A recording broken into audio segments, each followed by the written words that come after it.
Hi, everyone. So, today we're going to be talking about a couple things. We're going to talk about what a gap year is, what a meal plan is, what office hours are, what the typical class size is, and we're going to also discuss a little bit about summer classes. A gap year is a year that you take usually before college that you spend doing something that you find enriching or fulfilling some need that you have before you enter higher education. So, for example, I have friends who tried out portions of the career that they were potentially going to pursue before they went to college. I have a friend who worked in a nursing home who does study pre med now, but took that year to kind of figure out whether she felt like she could work with patients one on one, whether that was something that she wanted to drop a lot of money on.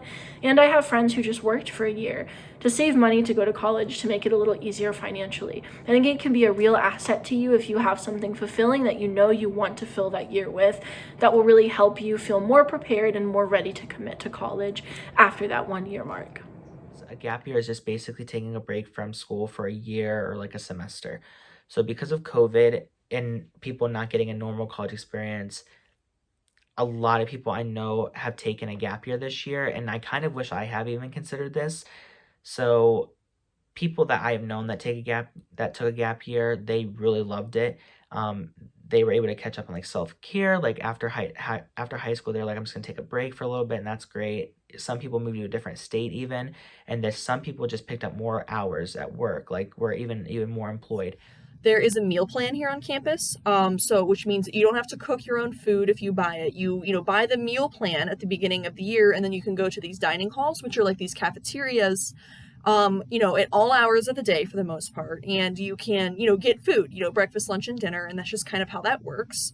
I really like living in the residence halls because there's a lot of people there, and it's really nice to meet people and just kind of be here on campus. Okay, a meal plan at WVU, you get a card and you can subscribe to like whatever meal plan you want. So last year I got the middle one and it was like 7 meal swipes that are like you go to a dining hall and you swipe your card and then you can like get whatever you want from the dining hall. But some of my friends that ate more got the biggest meal plan, which obviously costs more. And I think that was like 10 to 14 swipes a week. So it just depends on how much you eat, on which plan you get. But after freshman year, you don't get meal swipes. You don't get to go to the dining halls. A meal plan is the plan that you are provided by the school to be able to get food on campus. So, for example, at Oberlin, we swipe our ID cards whenever we go into a dining hall or a little stop and go place on campus. So you're paying for that up front, and then usually you have a certain amount of swipes per day.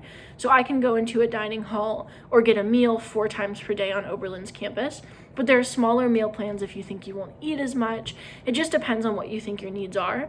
And so you pay up front and you won't have to worry about paying for meals on a day-to-day basis because you just have those swipes through your meal plan that allow you to get into dining halls and then eat while you're there and leave. Office hours are hours that your professors will be in their office where you can meet with them. Some professors have scheduled blocks of time, and others just have you can email them and set up a meeting for when they will be in their office. Office hours are really important and beneficial. At my school, professors will give like a 2 hour, 3 hour period a day or like 2 times a week that you can go to their office and you can ask them questions or about the material or like your grade or whatever. And I have gone and it's really helped me a lot, and a lot of people love office hours. And I highly suggest to utilize those. The average class size, once I got into my education classes at BGSU, were around 30. I've been with the same 30 people in my major for the last 4 years. I've got to know each and every one of them very well, and it makes BGSU feel like a small school, which is really nice. So the average class size, I think, also depends on your major. So, for example, in my program, my Gen Ed still ended up being pretty good size. For example, I took an astronomy class, and I would say it was in a lecture hall kind of format, and there was probably 150 kids in that, if I had to guess. So it ended up being a pretty good sized class. However, once we got more into major specific classes, my average class size at Toledo in my major, which wasn't a super popular major, probably had anywhere from 15 to 20 kids in it at any given time. So I think this is pretty common, but for gen eds, for say like my global architectural history class I have to take, those can be anywhere from like 100 kids to 250 kids. It just depends on the class size. It's open to anybody, so it doesn't, architecture majors are required to take it, but anybody can take it for a fine arts credit if they want to. So there's classes like that, but then there's also classes like my studios, which are specific to architecture students. And for example, this semester I have 13 in my class. Last semester I had 15. I think the semester for that I had 14. So typically I would say those can range anywhere from like 12 to 17. It really depends. The further up you get, the less you have. So most universities offer summer courses, and I would say take advantage of these if you can. I myself have taken a semester where I was in the summer courses. These courses are typically a lot faster than your whole semester. Mine, for example, only lasted about maybe a month. And it was really quick, but if you're able to learn quick and have enough time to offer to college in the summer, I would definitely do it because it'll help speed up your courses that you need to graduate. This depends on when you would like to graduate. So I would not say that there's any normal length of time in college. You can go anywhere from probably 2 years to 6 years if you need to. And even then, it's completely normal. My own grandpa took 7 years to graduate college because he took off years, and that is perfectly okay.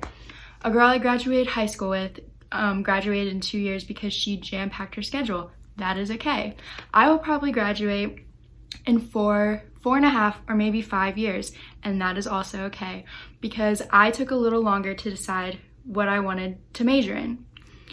I took summer classes last year in summer of 2020, and I don't regret it. Summer classes are tricky because they tend to be more labor intensive and they tend to be a little more difficult because most summer classes are shortened periods of time but the same amount of work. So I think that is a person by person situation. It depends on what kind of load you do, and it also depends on other things you do in the summer. If you volunteer a lot or if you work or have other commitments, summer classes may feel overwhelming or maybe too difficult. Also depends on your major. Some majors are very rigidly structured where you have to take all 4 years because there's so many prerequisites to the following year. I was in a program that was very kind of fluid, so you could take classes essentially whenever you wanted to, with a few exceptions, or a few that had prerequisite requirements, but very few. So I could double up on classes in the summer with no issue and still stay on track, which has also helped me graduate a little bit earlier.